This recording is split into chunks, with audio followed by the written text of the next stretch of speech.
Imagine this. You're standing at the peak of a mountain you spent your entire life climbing. The air is thin.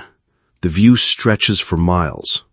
Below you are the sacrifices, the nights you traded sleep for performance, the friendships lost to ambition, the parts of yourself you silenced to be seen as someone.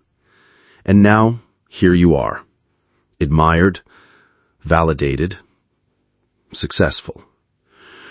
But something is wrong. The silence at the top isn't peace, it's hollow.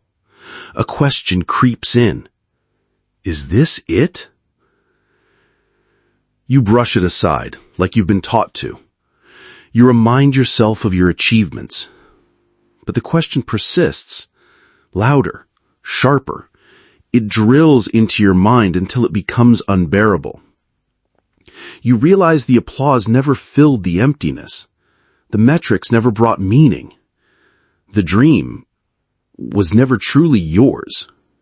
What if success, as you've known it, was never designed to make you whole, but to keep you obedient? What if the very idea of making it is the most seductive form of control ever invented? You were handed a definition, prestige, wealth, recognition. From the moment you could walk, you were told to run. Get the grades, get the job, get the house, get the title.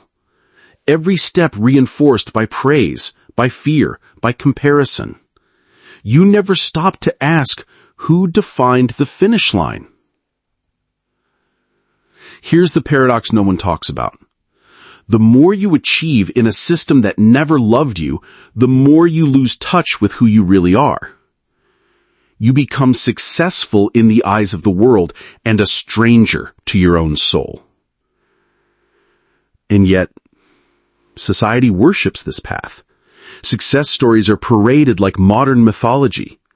The billionaire genius, the tireless CEO, the influencer who turned followers into fortune. But for every tale of triumph, there are 1,000 untold stories. Burnout, addiction, quiet despair. Behind the curated smiles, a silent epidemic of emptiness. Why does no one talk about this? Why did the most successful people often confess in whispers or breakdowns that they feel like frauds or machines? Why do we equate self-worth with output, love with performance, rest with guilt? Why does the system need you to chase more, achieve more, prove more, yet never feel like you are enough? Could it be that the purpose of this chase is not fulfillment, but obedience?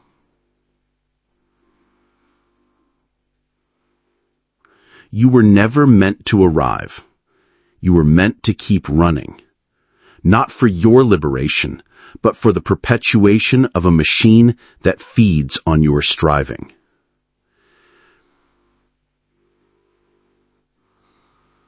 And now that you've heard the question, the real question, you cannot unhear it.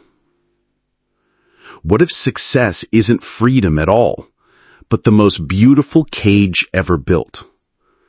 The kind lined with compliments, paid with status, protected by fear. The kind that rewards you for staying asleep. And this is where we begin to see it, not just the cage, but who built it and why. There's a reason the cage feels invisible. It wasn't built with walls or fences. It was constructed with ideas. From the moment you could think, you were conditioned to believe that your value lives outside of you. Praise was given when you performed. Love came when you obeyed. Worth was awarded only after achievement. This wasn't just parenting. It was a cultural program passed down through systems that had long forgotten the original lie. Carl Jung warned of this very thing. He called it the persona, the mask you wear to survive the expectations of society. It's not fake, it's functional. But over time, the danger arises when you mistake that mask for your real self. And that's the first fracture. The moment when who you are becomes secondary to who you think you should be. But the roots go deeper. Friedrich Nietzsche saw it clearly over a century ago. He argued that modern morality had become a form of spiritual enslavement, a set of ideals invented not to empower, but to tame. What we call success today is the polished extension of that taming, a path so narrow, so meticulously designed that anyone who deviates is seen as lazy, lost, or delusional. Arthur Schopenhauer took it further. He believed that much of human striving is a manifestation of will, a blind, insatiable drive that never truly satisfies. You want more, not because you need it, but because desire itself has taken you hostage. And that's exactly how the system keeps you bound. Because here's the psychological truth. The most effective prison is the one you don't know you're in. When you're praised for overworking, you won't question the value of rest. When you're rewarded for obedience, you mistake conformity for character. When your worth is measured by performance, you will self-police your authenticity until you no longer know what truth feels like. This isn't just theory. Gabor Mate, a modern voice in trauma and addiction psychology, speaks of the subtle violence of self-abandonment. In his words, the cost of fitting in is the loss of self. We think we're chasing success, but in truth, we're often fleeing the fear of being unworthy without it. Think about that. The world applauds the high achiever. But what if the achiever's drive is rooted in unresolved pain, in the need to finally feel enough? And if that's true, then what we call ambition is often just socially sanctioned trauma response. And here's the philosophical pivot. Jean-Paul Sartre once said, "Man is condemned to be free." What he meant is that the moment we recognize our power to define meaning, we're also burdened by the responsibility of it. But most people don't want that burden, so they outsource it to culture, to status, to systems that hand them a map, a label, a scorecard. But those systems don't care who you are. They only care what you produce. So the machine keeps spinning, not because it's evil, but because it's efficient. It converts human potential into economic fuel. It measures your hours, your output, your visibility. Not your peace, not your depth, not your soul. And you adapt. You learn to smile through exhausting, to brand your life like a product, to suppress your intuition because it might interfere with the hustle. You become the perfect player in a game you never agreed to play. But beneath all that adaptation, something ancient stirs. A quiet resistance. A voice that says, "This isn't me." You felt it before. In moments of stillness, in sudden grief, in the question that refuses to die. What if the life I'm building is built on someone else's idea of living? The answer is not simple, but it begins with seeing. And once you see the system for what it is, the next question arises. What is it doing to you without your permission? You don't need chains to be a prisoner. You just need the belief that escape is impossible. And that's the true genius of the success illusion. It convinces you to police yourself. You work harder not because you're free, but because you're afraid of falling behind, of being seen as a failure, of disappointing the story you've been forced to star in. But while you're chasing what you're told to want, something far more dangerous is happening beneath the surface. Your mind is being slowly reprogrammed. Let's start with your attention. Neuroscience tells us that what we focus on literally reshapes the brain. It's called neuroplasticity. Your mind adapts to what you repeatedly think and do. So if your life is a constant loop of metrics, comparison, and striving, your nervous system learns to interpret stillness as threat and speed as safety. This is why you can't relax, why silence feels uncomfortable, why the moment you stop producing, a voice inside starts screaming, "You're falling behind." This isn't laziness you're avoiding. It's trauma wrapped in productivity. Psychologists call it conditional self-worth, the belief that you are only lovable, valuable, or safe when you're doing. This belief becomes embedded during childhood, especially in achievement-based families or performance-focused cultures. By the time you're an adult, it's no longer a belief. It's your identity. So now, even when you succeed, you feel like a fraud. You win, but it doesn't land. You rest, but you feel guilty. You smile, but something's missing. You don't know it yet, but this is the quiet scream of a self that's been buried alive. And society? It doesn't just allow this, it rewards it. Because exhausted people are easier to influence. Anxious people are easier to sell to. Disconnected people are easier to control. This is the unspoken logic behind the modern machine. Not some grand conspiracy, but a pattern. Deep, unconscious, and devastating. We've been sold a myth that success equals freedom. But in practice, the more you successful become by society standards, the more you become entangled in expectations, image maintenance, fear of loss, and identity inflation. You are praised for the very behaviors that are slowly destroying you. Burnout becomes a badge. Overwork becomes a virtue. Emotional numbness becomes resilience. And the worst part? You think it's your fault. You think you're the broken one. But you are not broken. You are adapting to a system that profits from your insecurity. Every social feed becomes a mirror, not of truth, but of illusion. Highlight reels of curated lives, success stories with no mention of the cost. We scroll not for inspiration, but for evidence that we are not enough. And here's the devastating irony. The more we chase what we think will make us whole, the further we drift from ourselves. This isn't just individual, it's collective. A mass psychological conditioning that reduces human life to roles, resumes, and ROI. Even language conspires against you. What do you do? How much are you worth? Are you keeping up? Every word a subtle reminder. You are what you produce. You are how you're perceived. You are only as good as your last performance. And so the treadmill never stops. Because it was designed that way. But now you've begun to see it. The cracks, the fatigue, the hollowness behind the smiles. And you're starting to ask the question that changes everything. What if I stepped off the treadmill? But stepping off is not easy. It requires a rebellion, not against society, but against the version of yourself who agreed to the lie. And that rebellion, it begins with remembering what it feels like to be free.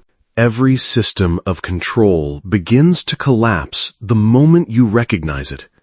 The illusion only works if you believe its truth. But what happens when you stop believing? What happens when you no longer chase the gold star, no longer crave the applause, no longer measure your life in metrics that never fed your soul? You become dangerous, not to others, but to the lie itself. This is the beginning of rebellion. Not a loud revolt, not a burning of flags or storming of gates, but something more radical. You begin to live on your own terms. You see, the system doesn't fear your success. It fears your authenticity. It fears the moment you realize you don't need permission to be whole. Because a person in touch with their truth is no longer manipulable. The moment you choose inner alignment over external validation, you short-circuit the machine. You stop playing the game. But how do you do this in a world that's addicted to noise?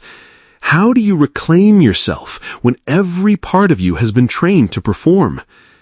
It starts with a simple, subversive act. Silence. Turn down the volume of the world. Pause the scroll. Close the laptop. Sit with yourself. Not your roles, not your accomplishments. You.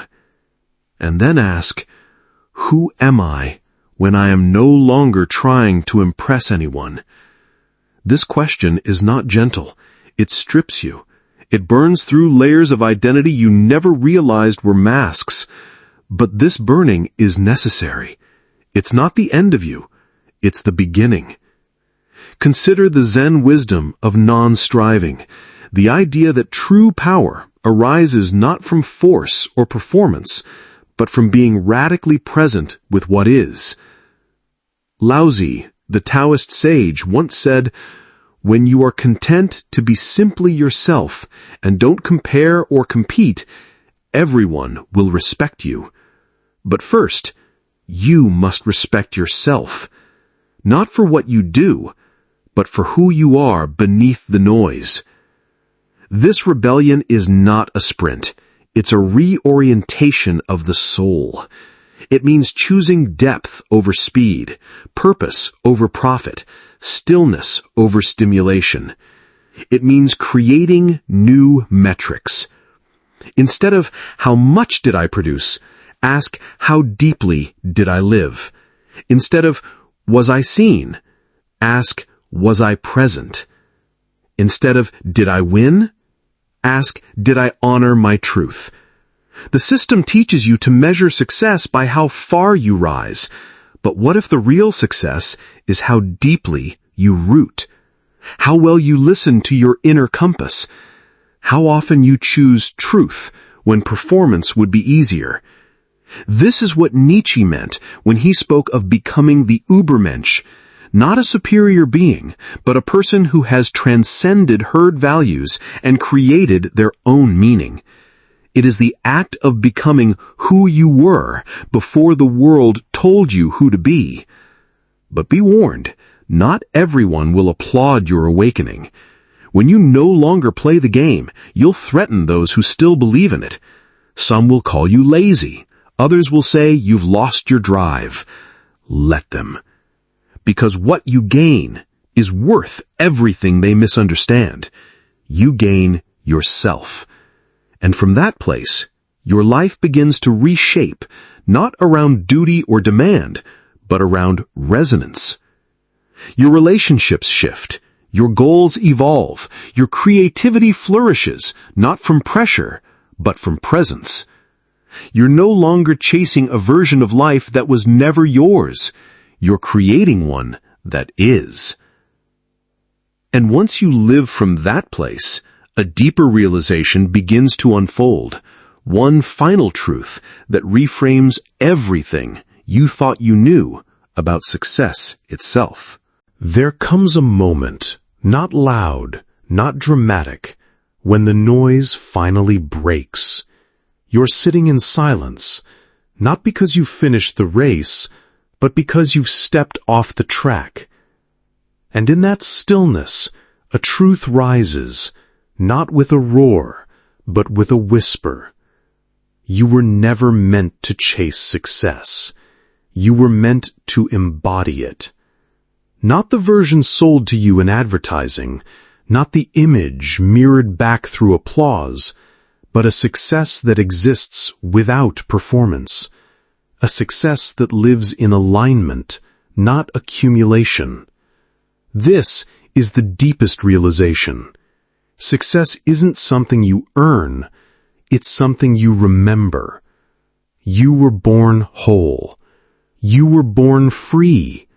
But then the world came rushing in, its systems, its expectations, its scoreboard of status. And somewhere along the way, you were taught to forget. To forget that rest is sacred, that slowness is power, that your worth was never meant to be proven, only honored. The lie wasn't just that success would make you happy. The real lie was that you weren't already enough. That you had to become someone, achieve something, accumulate anything, just to justify your own existence. But you are not here to justify your life. You are here to live it. This is where the work begins, not in chasing, but in returning.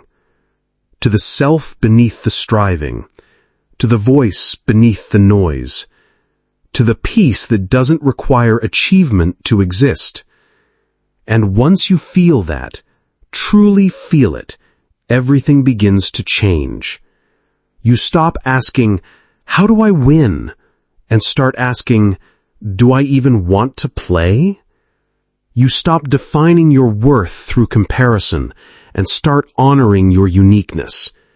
You stop moving for validation and start moving from intention. Because success is not a finish line. It's a frequency. It's the energy of living in tune with your deepest values, even when no one else understands. It's waking up in a life that may look quiet from the outside, but feels profoundly alive on the inside. It's presence over prestige, clarity over clutter, depth over noise. It's choosing to live as a lighthouse, not a spotlight, guiding by being, not performing. And yes, this will confuse people. They will wonder why you're no longer chasing what they're chasing, why your pace is slower, why your joy seems unearned. But what they call strange, you'll know as truth. And when they finally ask how you found it, you'll smile, because you didn't find it. You stopped looking for it in the wrong places. The system had you convinced that fulfillment was out there, behind another door, after another victory. But fulfillment was never something to reach. It was the ground beneath your feet the entire time. You just had to stop running. And now, the world may still shout, the machine may still hum, but you are no longer caught in its gears. Because once you see the lie, you don't go back to sleep. You create something new. Not just for yourself, but for everyone who is still trapped inside the illusion. You become a quiet revolution, a reminder, a mirror, a way out. And that is the new success. Not a story of conquest, but a story of coming home. So if you've made it this far, not just through the words, but through the layers they pulled back, then know this: you are not broken. You were just chasing a story that was never yours. Now, go write a new one. The kind that doesn't need applause to be true. The kind that feels like freedom, because it is.